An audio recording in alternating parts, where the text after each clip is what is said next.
Okay, so let's get into why I do it this way. So, conversations convert. Everybody has a robot these days, everybody's a half decent copywriter. So, in order to stand out, you really need to have like a personal touch conversation. So, what that looks like is a chat flow in a DM. So, we want our DM opener to be a spear. So that stands for short, personal, and expecting a response. So I usually go in with three different messages when I have a new follower come in. So I will address them, just say hello and say thanks for following. So that's kind of the short piece. To make it personal, I use their name. And then I ask a question, um, just a curious, like, kind of what brought you here type question, depending on what I can tell about them from their profile. Sometimes I will say something really personal in that question, like, I see you have kids or you here looking for tutoring support. You might be that direct, or you might say, hey, just out of curiosity, how did you find my page? But engage. The point of this first question is just to get them to engage, to answer you. So, easy question. Don't ask anything open ended. And then when you do get into a conversation, the pattern you want to follow for every interaction is acknowledge and ask. So you'll see kind of variations on this. If you look into selling um, trainings, you'll see acknowledge, compliment, ask, little things like that, where you can throw in a bit more um, meatiness if you want to. But the acknowledgement piece is always, because we're having a conversation. We don't want to just drill them with questions because that's uncomfortable. So we want to make it conversational, acknowledge what they're saying, listen to what they're saying, but we're always asking questions with the intention in the back of our mind that we can help this person. And we're trying to figure out how we can best help them because they've followed for a reason. So it is our job to play detective a little bit and figure out exactly, specifically, what it is that they think we might be able to help them with. Which brings us into step three, where we are identifying that problem, that reason that they've followed. They've kind of put their hand up. They've said, yeah, your content is relevant to me. I have a problem you might be able to help me with. So once we've kind of figured out through asking conversationally what that problem is, we're really going to dig into the current situation of what it's like to have that problem. So, questions such as how long has it been an issue? What have you tried so far to solve it? If it were solved, what would change? What would that look like? So, get a really clear understanding of what the problem is. And the reason that we do this is because it builds authority. So, you should think of yourself like a doctor in this situation. If you went into the doctor's office and she wrote you a prescription without asking you any questions, looked at you for 10 seconds and said, yeah, I've got the solution for you, wrote a prescription and handed it to you, would you take that? Would you feel like it was actually meant for you, meant to solve your problems? Probably not.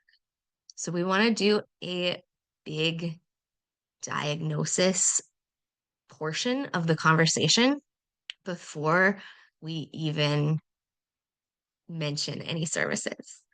Um, And a part of identifying the problem and asking what they've already tried, this is important for your system too in terms of qualifying people because you don't want to work with somebody if you can't actually help them. So you need to get a clear picture of what they need in order to decide if you're going to pitch them. If you just pitch everybody who comes across your page the same thing, you come off like Walmart, right? Like you have whatever discount store um is in your part of the world, but like just like really big, generic, not personal, which doesn't reflect your services as a teacher.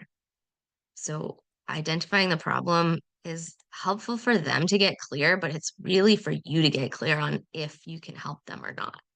So once you decide, yeah, I can help with that stuff, you should ask them if they actually want your help. It's a really kind of simple, obvious sounding step that a lot of people skip, and that's where sales start to feel slimy. So we're going to get consent before we talk about our offer. Um, you can kind of summarize what they've told you. You know, it sounds like Sally is struggling with ABC because of XYZ, and you've already tried QRS and nothing is working. I think I can help. Do you want my help with that stuff? Are you looking for help right now? Just be upfront about it and ask that question. And once they say yes, because if they've taken the time to have a long conversation and explain everything that they're going through, they're already pretty bought in, right? So they're going to be like, sure, let me hear what you got. I just spent an hour of my life giving you all this information. Like, maybe you can help me. So once you have that consent, you can either start talking about your offer in the DMs by following the cheat sheet. So that's this one up here. Follow that cheat sheet. Or if you want a better conversion rate and you have the time in your schedule, I would invite them to a call. Calls convert much better than chat sales. And it just gives you a good idea of like whether you actually want to work with this family, with this person, before you pitch them. So it's another opportunity for you to qualify and make sure that they're aligned with who you are and what you offer and how you want to run your business. So I highly recommend getting on a call. But if you do want to sell in the DMs, follow that cheat sheet that is linked at the top. Okay, so I'm going to run through a couple of frequently asked questions and how to answer them without scaring people out of your DMs. So, our hourly rates are going to be high. I'm just going to assume that you're all charging what you are worth. You're not discounting your time to find clients because those will not be the right clients. So, high hourly rates. And then when somebody asks in the DM, how much do you charge? And you have not had the opportunity yet to demonstrate the value that you bring, any price that you give is going to be too high. So we're going to answer something like this. I only work with families who are a perfect fit for my services. For that reason, I offer a free assessment call. If we both think it's a good fit, I could give you a price on the call. Sound fair? Um, Again, this elevates your services because you're not just selling $4 cheeseburgers to anybody who wants one. It is a personalized VIP experience from minute one. And it's a little bit tough to work with you too. Like you're not accepting this person's credit card this minute, right? Like you're not giving that hungry sales vibe. You're like, we might be able to work together. Let's have a talk. Which is important because taking money from the wrong people is not good in live lessons.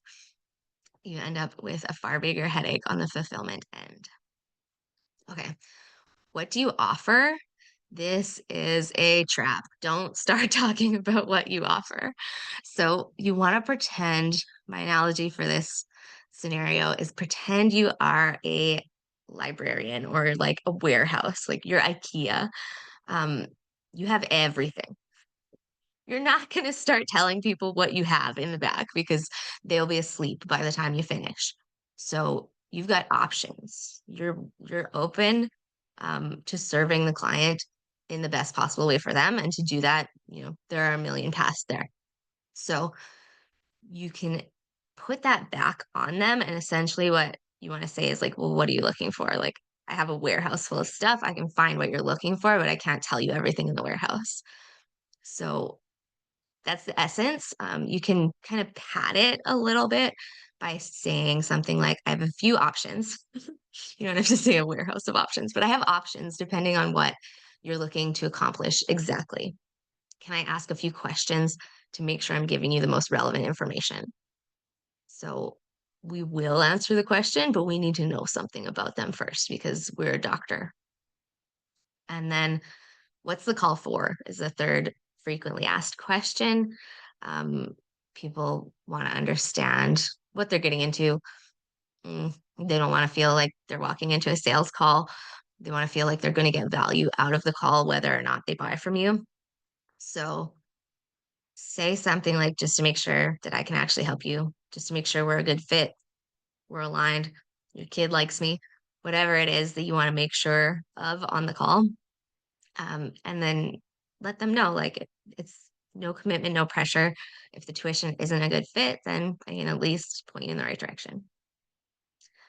And then get on the call and have the conversation because that is where you are going to get a lot more information. Whether or not you make a sale, it's great for market research. Like people don't ghost on a call. So if you're in a DM conversation and they decide they don't want to buy from you, they're just going to be gone.